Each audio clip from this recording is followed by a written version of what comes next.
Thinking about UFOs, naturally we wonder, who are these other beings? What are these other beings?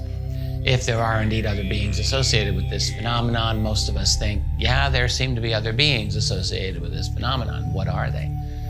You know, I've been looking at this now for 25 years, and the truth is I've gone to a number of possible conclusions here. And this is where it becomes very confusing. Like, are those ancient encounters where people said that they saw the Virgin Mary, for example, the same as an encounter where they believe that they saw a small gray alien? What were those encounters with the Virgin Mary or with other types of divine beings that people were having? I mean, the fact is, I think we're just never really going to know for sure, looking back on it after so many centuries. One thing that's definitely missing in these ancient encounters are little gray aliens. You don't see any of those. There are no, to my knowledge, there's not a single encounter that anyone ever recorded with a 3 foot, 4 foot tall, grayish creature with big black wraparound eyes, you know, with a little wand. What I'm saying is that our encounter with these unusual types of beings really seems to have taken a distinctive turn during the 20th century. And the question is why? You know, what is that? Are we dealing with one phenomenon, or are we dealing with multiple phenomenons? Is it the same thing? You know, when someone has an alien encounter today as someone having an encounter with a spirit entity of centuries ago? Or is this something totally different? I'm not going to assume that I'm absolutely right here, but I suspect that what we're dealing with today in terms of these stories of alien encounters are actually potentially quite different and distinct than what we have been dealing with in times past. And that's a little bit unsatisfying because I really want it to be one phenomenon. It kind of makes more sense logically. But is it possible that, well, you know, there are different types of dimensions, different entities that may inhabit different dimensions of reality, that might be distinct from entities that inhabit a physical reality that we can kind of relate to here? Are they different? One of the things that I look at is the definite major upsurge in UFO sightings during the 1940s and encounters with definite alien-looking types of beings starting also around that time, 1940s, 1950s, and beyond. Here's one hypothesis. Is it that we got somebody's attention as a result of the Second World War, like got their major attention as a result of the Second World War, where we developed all kinds of insane weaponry, culminating with a nuclear bomb. Completely different type of weapon than anything that we'd used in our past, and that brought someone here in terms of the attention of monitoring us and seeing what's going on. Doesn't mean that they haven't been here all along. There are some pretty interesting sightings that go way, way back. But as far as I can see, it's much, much less. So I wonder, did we do something to trigger a much, much increased presence of these other beings? So back to what are they? You've got a lot of unsatisfying elements to all of this. Let's talk about the multiplicity of the way these things look. You know, we now all know the ubiquitous little gray alien with the big eyes, but a lot of the encounters that people have described with other alien beings, they look very different. Like, how many different alien species could there possibly be? If you go by all of the different descriptions that people have offered, we're probably talking hundreds. I mean, it seems to me like just a little bit too many different types of species if we're really talking about extraterrestrial visitors. There's things about this phenomenon that just really don't make sense. On the other hand, I've never been able to dismiss all of the witness testimony that seems to be very sincere and often seems to be very clearly remembered by the individuals involved. So we're left with some confusing types of data points here. But there's something is wrong when you've got so many distinct types of alien beings. Is it that they're messing with our memory? They're able to manage our memory in some way. I often wonder about that. We've got a lot of unknowns when we are dealing with these other beings. And that's just the physical types of contact that people seem to remember or report. Then you've got a whole array of individuals who talk about having mental or telepathic contact with beings that don't even appear physically. It's hard for me to know what to make of those types of cases, although there are a lot of people who will say they get telepathic downloads or they get flashes of insight, things like this, from intelligences that they presume are extraterrestrial or interdimensional, something like that. My jury is out on that one personally. Don't discount it entirely, but it's hard for me to know what to make of that type of information. What kind of evidence does that really constitute? But that is a big part of the scenario that we deal with in the culture of UFOs. The fact is, we're dealing with a very complex phenomenon indeed. That our encounters with this mysterious unknown always seems to reflect our society's predilections as to what we expect to see.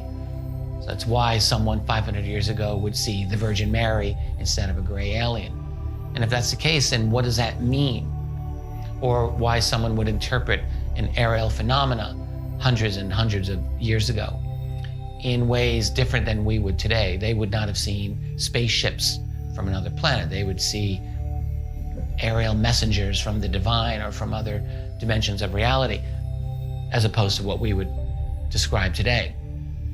So the psychological, sociological explanation of this, seems to be a lot of merit in exploring that. In other words, understanding how it is that we interpret this very mysterious phenomenon.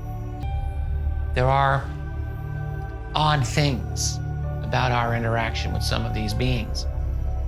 One analogy that I often find useful is that of fish in a pond.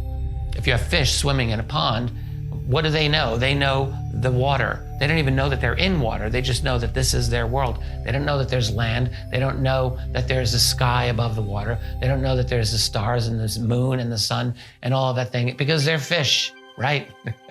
Someone who comes into the pond to observe the fish might barely have some kind of understanding of, well, there's someone else here, but they wouldn't know what that person is. Well, what if our pond is this space-time reality that we are inhabiting? And what if there are other beings that are able to enter that reality and leave it, just like a diver would go into the water and encounter the fish? Like, what if that's the case? So we would have little to no understanding of the dimensions of reality of that type of entity. Is it possible that there are entities that can just come in and leave our reality in ways that we can't really grasp fully? We try. And we're a little bit further along the brain spectrum, I guess you could say, than fish. We can understand things that fish can't. So we can try to understand this very challenging concept of dimensions. And we might get a couple of insights here and there, but there's still, I think, a lot that we may very well continue to miss. So this interdimensional hypothesis of UFOs is very attractive. There's a lot to be said for it. The only problem that I have with that, when I get right down to it, is that there's a definite physicality to many of these UFO reports and encounters with other beings.